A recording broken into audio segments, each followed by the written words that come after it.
आज हम पतंजलि योग के समाधिपाद के सूत्र नंबर 46 का व्याख्या करने की कोशिश करूंगा, जो इस प्रकार है। तो सूत्र नंबर 46 है, ता एव सबीज समाधि।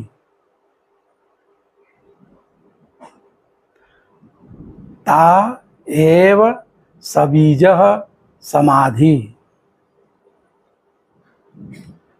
ता एव का मतलब क्या होता है?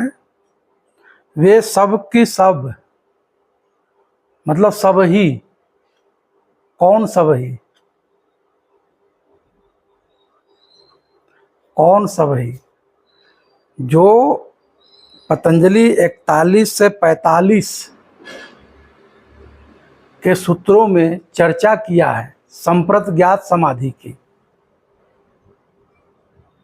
जो सवितर्क समाधि, निर्वितर्क समाधि, सविचार समाधि, निर्विचार समाधि, ये सारी समाधियां संप्रत ज्ञात समाधि के अंतर्गत आती है। तो इन सारे समाधियों को पतंजलि एक नाम देना चाहते हैं कि मूल कारण क्या है। वह एक नाम देते हैं सबीज समाधि। सबीज समाधि मतलब जहां बीज मौजूद हो। बीज का मतलब क्या है? बीज का मतलब है चित्त की वृत्ति। जब तक चित्त की वृत्तियां मौजूद हैं, तब तक उसे हम सबीज कहते हैं। सबीज मतलब बीज सहित। तो इन सब समाधियों में जो पिछला सवितर्क, निर्वितर्क, सविचार, निर्विचार समाधि की चर्चा पतंजलि किए हैं, इस सब में बीज मौजूद है। बीज क्यों मौजूद है? क्योंकि ये सारे समाधि फलित होती है किसी विषय पे ध्यान करने से। वह ध्यान चाहे स्थूल पदार्थ हो, चाहे सूक्ष्म पदार्थ हो। जब स्थूल पदार्थ पे हम ध्यान लगाते हैं, तो वहां शब्द, अर्थ और ज्ञान का विकल्प का मिश्रण रहता है।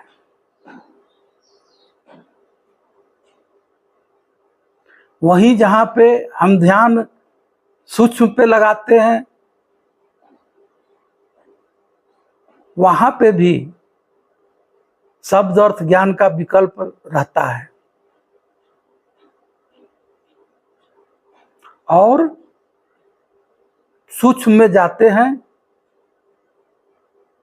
तो शब्द और ज्ञान का विकल्प नहीं रहता, लेकिन अर्थ का विकल्प मौजूद रहता है। तो वृत्ति इन चार समाधियों में मौजूद रहती है, चाहे कम रहती है, चाहे ज्यादा रहती है।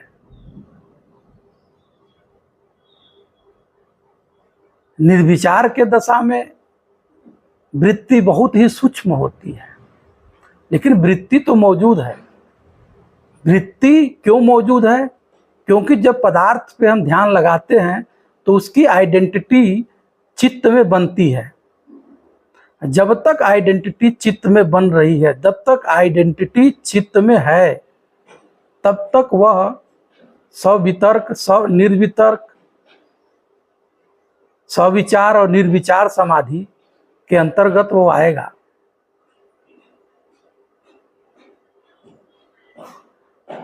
तो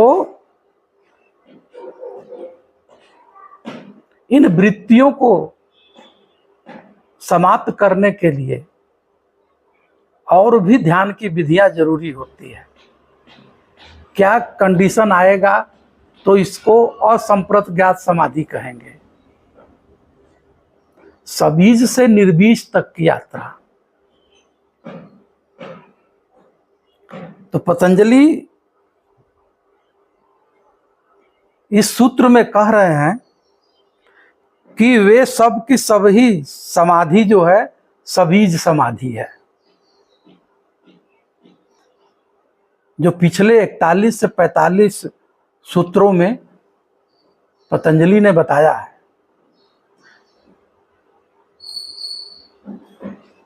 ये वृत्तियां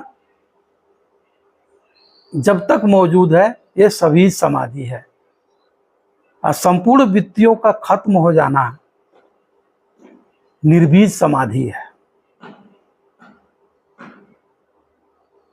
तो मैं पुनः याद दिला दूं कि वृत्तियां जब तक शरीर में रहेंगे पूर्णतः समाप्त नहीं होती। अटैचमेंट वाली वृत्ति समाप्त हो जाती है, वो भी अटैचमेंट पूरा खत्म नहीं होता।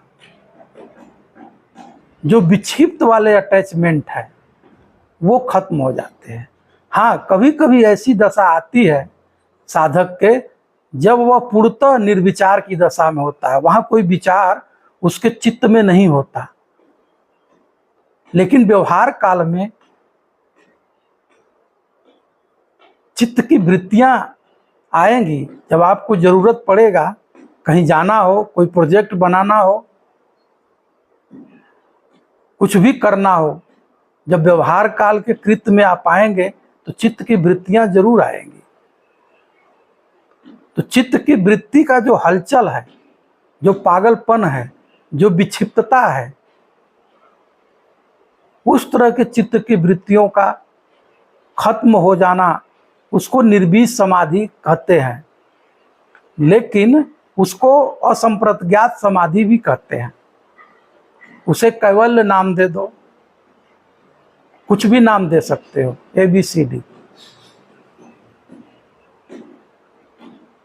सवाल यहाँ पे है लक्षण को देखना है, अपने आप को ऑब्जर्व करना है कि आप किस अवस्था में हो।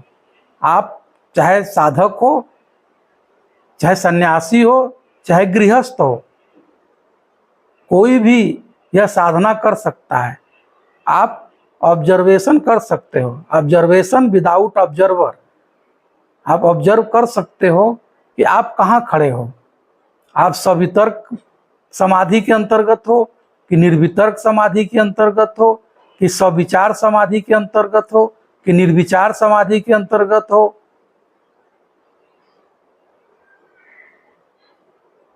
कि इन चारों के पार की स्थिति में हो।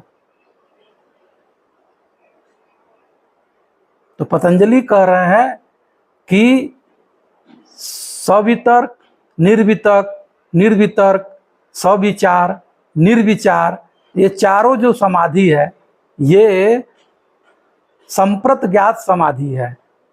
और संप्रत ज्ञात समाधि, इन चारों के जो नाम है, पतंजलि ने एक नाम सुझाव दे दिया, वो है सबीज समाधि। सबीज समाधि क्यों है? क्योंकि बीज मौजूद है।